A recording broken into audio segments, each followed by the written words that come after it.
Hello, I'm Christine Hunt, and welcome to another episode of Indie Rising, the news program that brings you artists from New England who are making it in their field. We're going to take you along a journey showing the background of artists, musicians, talent that you would not believe. We can't wait to get started. But before we do, we have some sad news to announce. And unfortunately, our entertainment lawyer, Mark Fischer, has passed away recently. And tonight I have with us our director and producer of Indie Rising, Rick Dumont. Hi, Christine. Hey, Rick. How are you? Pretty shocked and heartbroken. Yeah, I know. We're all shocked. I mean, we were just, the interesting thing, or the sad thing, is that we were just in his office a couple of weeks in early January taping a segment for this particular episode in Specialist Corner. And then we get news a couple of weeks later that he's no longer with us, which is sad. I mean, Yeah, it's very sad. This was a guy who spent 30 years helping artists of all fields make it and protect themselves in what they did. And his support was just amazing, and his compassion. And I mean, what can we say? I mean, it's just gut-wrenching. I know. When I got the news from you, directly from you, I was very shocked, just like everybody else, because we had just interviewed him. And, you know, for somebody with the status that he had as an entertainment lawyer, you know, you expect, you know, a certain type of personality. Yeah, he had no swagger. There was no cockiness about him. None of your stereotypical lawyer kind of things. Yeah. And he was just a really, really good human being, and supported even what we were doing, and was kind enough to take time away from his senior partnership. I don't know if I mentioned that before, but as a senior partner in this giant law firm, took time to come on the show and express some of his wisdom and assistance to up-and-coming artists all over that are viewing this all over the world. Yeah, I know that both Mark Resnick and I both enjoyed interviewing him, and he really you guys did a great job. Oh, thanks. It was a great conversation. Yeah, he was really easy to talk to. He made us feel at home, you know, in his, you know, high-rise, you know, office in Boston. But I was very honored to have the opportunity to interview someone of his stature, and we would definitely miss him. And we wanted to dedicate this show Absolutely. to Mark Fischer, entertainment lawyer of, what firm was it again? Dwayne Morris. Dwayne Morris. So we're doing that, and you'll see his Specialist Corner coming up a little bit later on. But right now, I think you're talking to Michael Epstein and Sophia Cacciola. Is that not correct? I am actually. I'm very excited to bring them on and see what they're up to. Then I will leave you to it, dear. Okay, great. Enjoy. Thanks, love. So let's welcome Mike and Sophia. Hey, guys. Welcome to Indie Rising. Hi. Thanks for having us on. How's it going? It's going great. Good. Yeah. So we have here a couple. You guys are married, right? And I hear you guys do quite a bit. You guys are not only musicians, songwriters as well. You guys are filmmakers. Yes. Now, how do you do this all? We don't do anything else. Very little sleep. Yeah. So I understand you guys your focus right now is more on filmmaking, right? Yeah. Well, we started out as musicians, and we've been in bands around Boston for like the last 15 years or so, and done a lot of touring and recording, and that's all fun. And then we got into making music videos, which kind of led us then to be like, well, let's try a feature. And now we've done 2 features. So it's kind of become more our focus at this point. Yeah. So you guys enjoyed the art of making music videos so much and filmmaking that you just kind of fell into this world of making shorts and features. Yeah, and it doesn't leave music behind because it's so integral to film. You know? So it's a nice way to combine a lot of skills. So how do you guys work together? There's obviously in every relationship there's strengths and weaknesses. So what would you say your strengths are? I don't think either of us have any weaknesses. No, I'm kidding.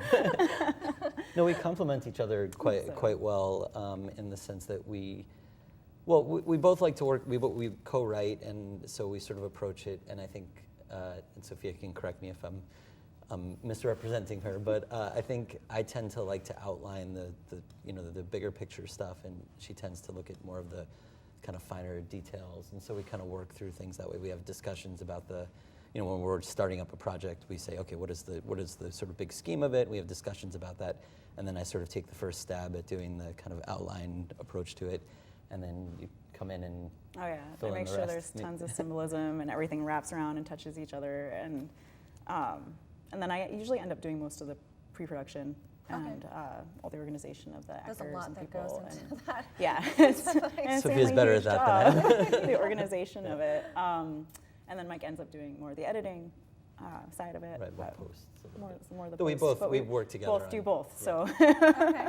We really work together on essentially every stage of a project. So it's not like there's any real total separation, but I think there are moments where one of us is kind of more focused on a thing than the Of other. course. Yeah. Right. Definitely. So it sounds like you guys really strike a nice balance with your process. yeah, So- and usually we're working in the same room, so it can be like, hey, what do you think about this problem or like Yeah. this thing? Like, what should we do about this? So Or, after I edit a scene, I'll say, take a look at this, and then, of course, there are always you have lots of great ideas about how to fix things that I nice haven't way to quite. say it. But yes, I think we enjoy that kind of iterative structure to all of our work. So. Yeah, definitely. Yeah. So what is your recent project? You guys just filmed a feature, is that correct?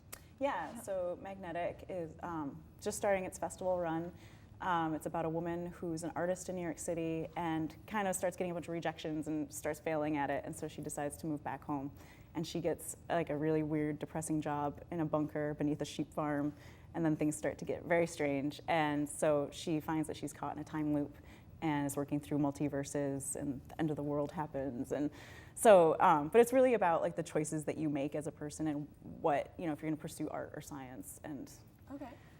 And also, I mean, she encounters various sort of versions of herself, and so the idea is that I think we're really interested in paths. exploring identity and path in general in all of our work. So the idea that a person could end up taking a very different path just based on sort of small circumstantial things. So Okay, so what was your inspiration? Did someone write this for you guys, or did you write it, or? we wrote it. yeah, it started out. I guess the idea started because Sophia was kind of working on a concept about a woman who is in a space capsule alone, and sort of going through Maybe the last woman alive. Oh, wow. Right. So that was the sort of starting idea. We Yeah. decided it was too expensive to I know, build to a build space capsule. And around the same time, I got really interested in an idea in Alice in Wonderland, which isn't really a theme that people mention a lot, but it's this idea that there's an equality between presence and absence. And so like one of the things, the most sort of famous example is the unbirthday. They all celebrate their unbirthdays. Oh, yeah.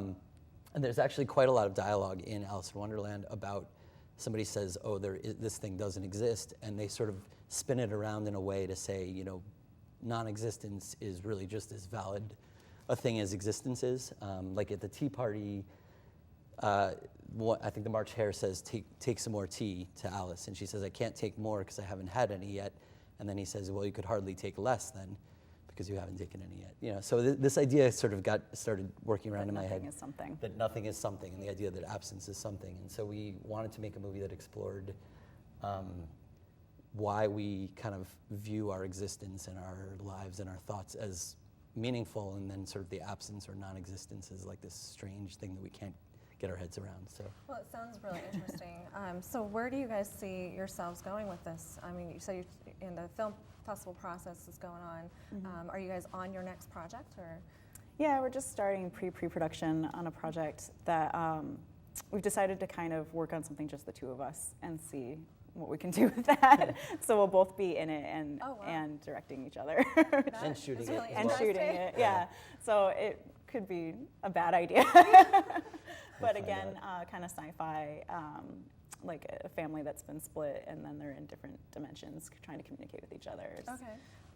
the overarching Yeah, idea, I mean, I I think. think- I mean, we're still writing it and sussing it out Right. in our minds a little bit, but so that'll be our summer project. Wow, that sounds really, really interesting. I will definitely want to see that one. So, as Boston-based filmmakers, I can call you guys that, definitely. What do you think is great about filming in New England? Well, I think one of the great things about working in New England is that people are really excited about film happening here. I think it's still uncommon enough that people really, when they hear you're working on a movie, they really want to get involved and help and provide resources. So, and we always work on, we probably have worked on 5 other people's films this year. Least, So we're always happy to, team. to kind of participate in helping other people get movies made, and they're always happy to help us get our movies made. And so it's a great community. The talent here is immense. I don't know definitely. why we all haven't left, but we're here and we're making it happen, So I think that's really great. Yeah. And anytime I need something, I just ask, and somebody has it or can find it or can help in some way. And so it makes it really nice, the Yes, community. It sounds like that's a common theme for around here is the community, the collaboration of other artists, and we all just want to, make something together. So, Absolutely. well, you guys have been great, and we just want to thank you so much for coming on this show Thanks for tonight. having us. Yeah. Thank you. Take care. Good afternoon. I am Mark Resnick. I am here with the always lovely Christine Hunt, and we are here from Indie Rising for our Specialist Corner segment at the law offices of Duane Morris with the entertainment attorney, Mr. Mark Fischer. Thank you very much for having us. Thank you for inviting me. Thank you. It's been great to be here. Our pleasure. You have been practicing entertainment law for over 30 years. Yes. What drove you into this area of law? Well, when I was in law school, I didn't really know much, but the one thing I knew is I wanted to combine in my law practice aspects of life I really felt passionate about, and I've always been involved in the arts. And so my one and only one insight was try to find a way to combine something I really care about with law practice. And that led me to start practice in Harvard Square, 3rd floor walk up, and just started representing filmmakers and musicians and later on people in technology from MIT and Harvard. Wow. But it was really driven by trying to do something I love. That's a wonderful thing, wonderful way to go. Yeah, it's definitely a unique combination of skills, I think, to be a lawyer and then combine it with the entertainment industry, which is not very common, I don't think. Well, it's very easy to be an unhappy lawyer. I'm sure That's it is. that's not hard to achieve. I've met one or two, I believe, Yeah, sir. so have I. I bet. What would you say would be the biggest difference between when you started practicing entertainment law versus the state of the industry today? Well, the biggest change has to be what all of us know, and what you're going to do with this video is the technology. The combination of content and technology has radically changed our everyday lives. On your smartphone, you can experience, participate, create your own user-generated content and spread it throughout the world. The line between amateur and professional, the line between producer and content user has radically revolutionized the entertainment businesses. Clearly. So now, because of attorney-client privileges and discretion, you can't disclose any of your clients that you may represent, but There's so much cool stuff I can't tell you. but clearly, from looking out of the office here in the financial district of Boston at the View, this guy's doing okay. That's for sure. So now, with the electronic distribution, digital film, etc., some people are feeling like at this particular time, it's very reminiscent of the music industry and what was going on with Napster 10, 15 years ago. Can you speak towards that a little bit? Oh, sure. I started in 2 areas, which is music and publishing. Certainly music has been and is the poster child for how technology affects content, and also for litigation and how the laws have shifted. Music just has been ahead of everyone else for lots of reasons. One, how often will you watch your favorite movie or read your favorite book? Maybe 10 times? That'd be a lot? Yes. You might hear your favorite song 150, 500 times. And files are small. They're easily compressed, easily distributed. Right. And people collect music. And so music was, because of the file size, because of the way we experience and re-experience music, everything about technology hit music first. Right. And protecting things through digital encryption and rights management. Video game, people say, oh, my game is encrypted, so what? Music encrypted, I'm outraged. So music really led the way, and even today with the debate over Spotify and different positions for and against, and Taylor Swift's essay for the Wall Street Journal against Spotify, the debate continues. So music really has started the debate about who controls content in this new world. And the content is so easy to transmit that who controls it? Right. And do you think that in your field, does the economy affect your business at all when it comes to, your growth of your business or the clients that you get? Oh, absolutely. I mean, entertainment attorneys, we're part of the infrastructure. I mean, book deals have changed. We're doing ebook deals. The music industry has radically changed. Lots of record companies have been bought and sold like monopoly hotels, or they've gone out of business. And anyone, whether it affects everyone in this business, producers, writers, we're all adapting. We're doing more deals with the TV networks, the Amazons, Netflix, Showtimes, HBOs, and the business shifts. So no one's immune from the sharp economic changes here, and we're part of that, absolutely. So what do you think has been probably the biggest challenge you've had over the years in your expertise, I guess? It's not a challenge in the sense it's a boulder or a bad thing. The challenge is to constantly be part of the new, to keep learning and experiencing. I mean, the best part about this job is being part of so many fascinating lives with so many fascinating people who are highly creative, creating operas and books and dealing with issues of the future and in TV and internet and social media and movies and all these fields. I mean, I get to be part of all that, but the challenge is constantly trying to get new information on what the new media are, what they will be, try to guess what they'll be 5, 10, 15 years from now.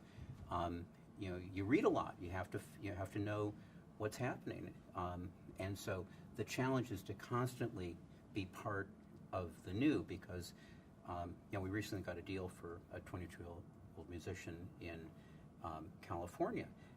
You constantly want to be part of that scene to learn what's new and experience.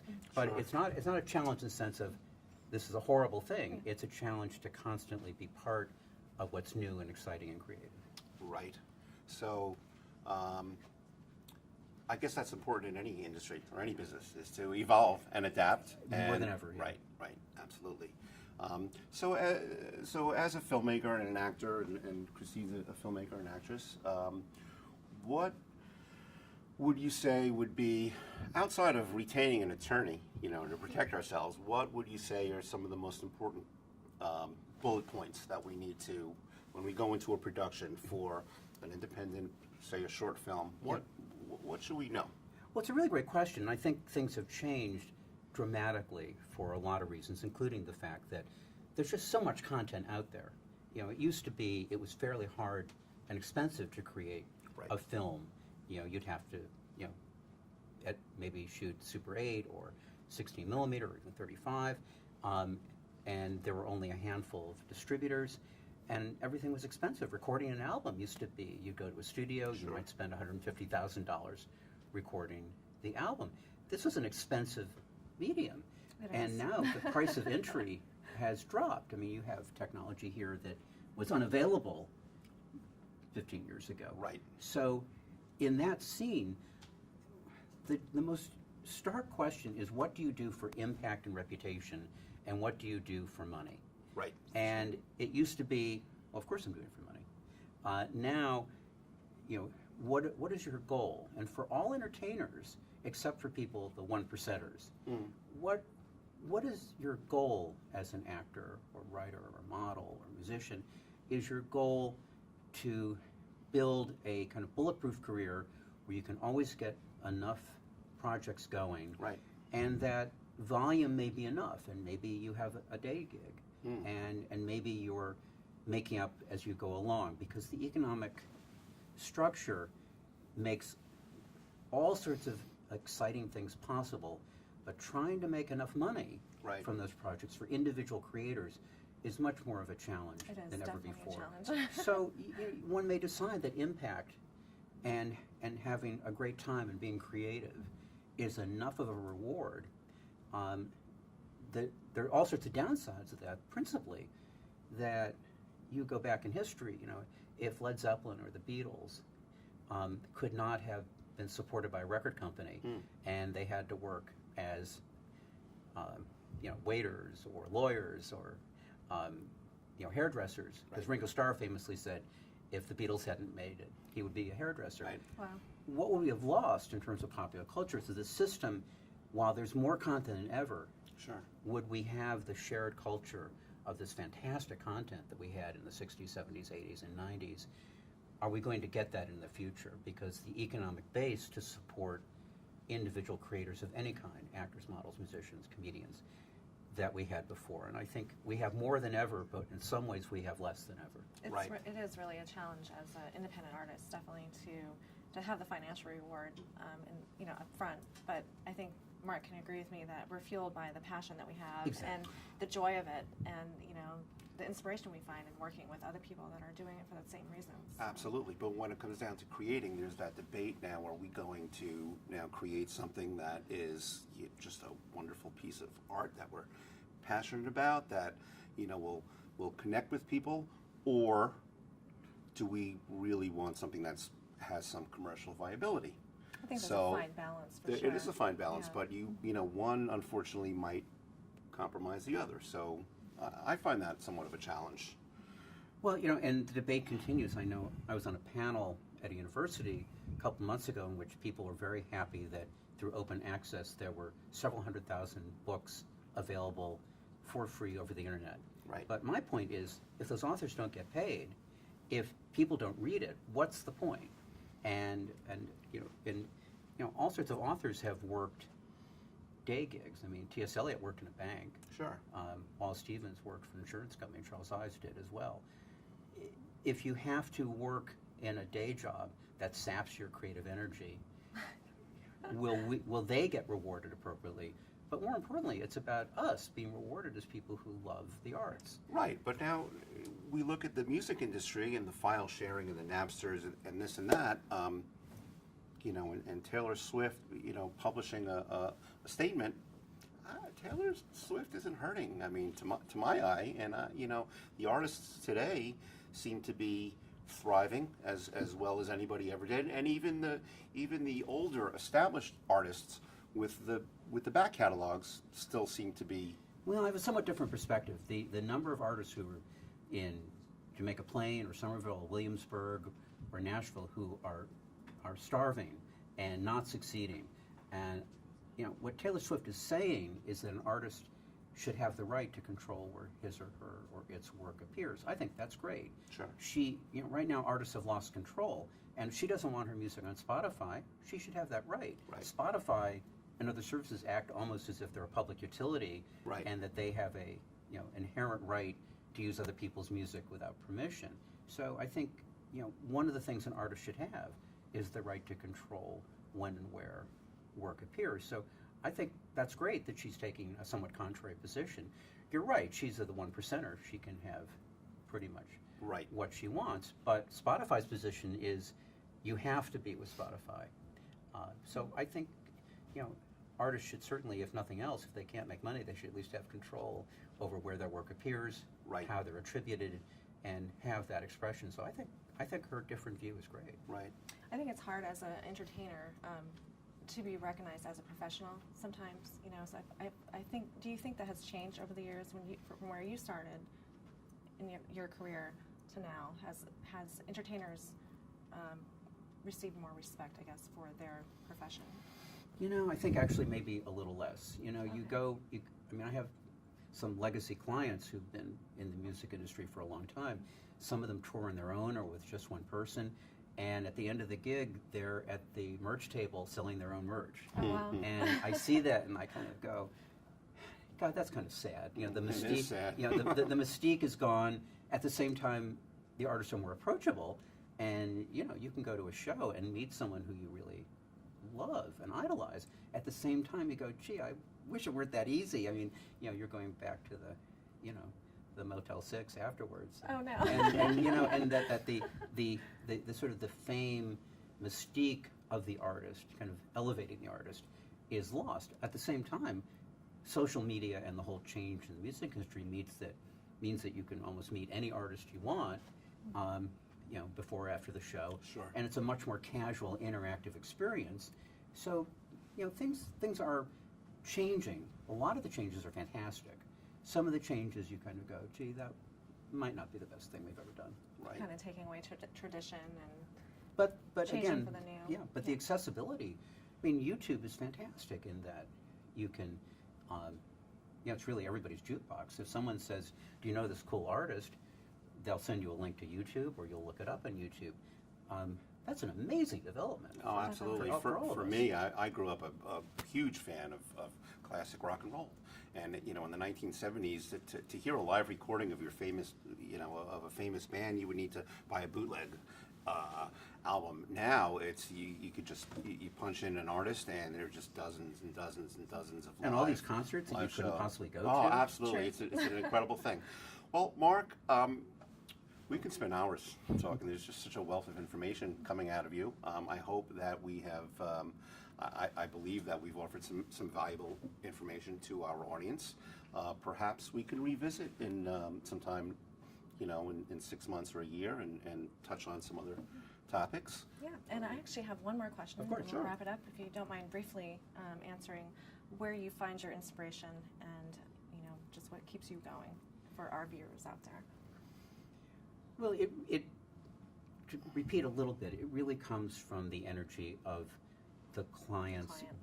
you know, doing new things, taking me places I never would have guessed. It could be something, I do a lot of work in open source where content is made available deliberately under control of the creators.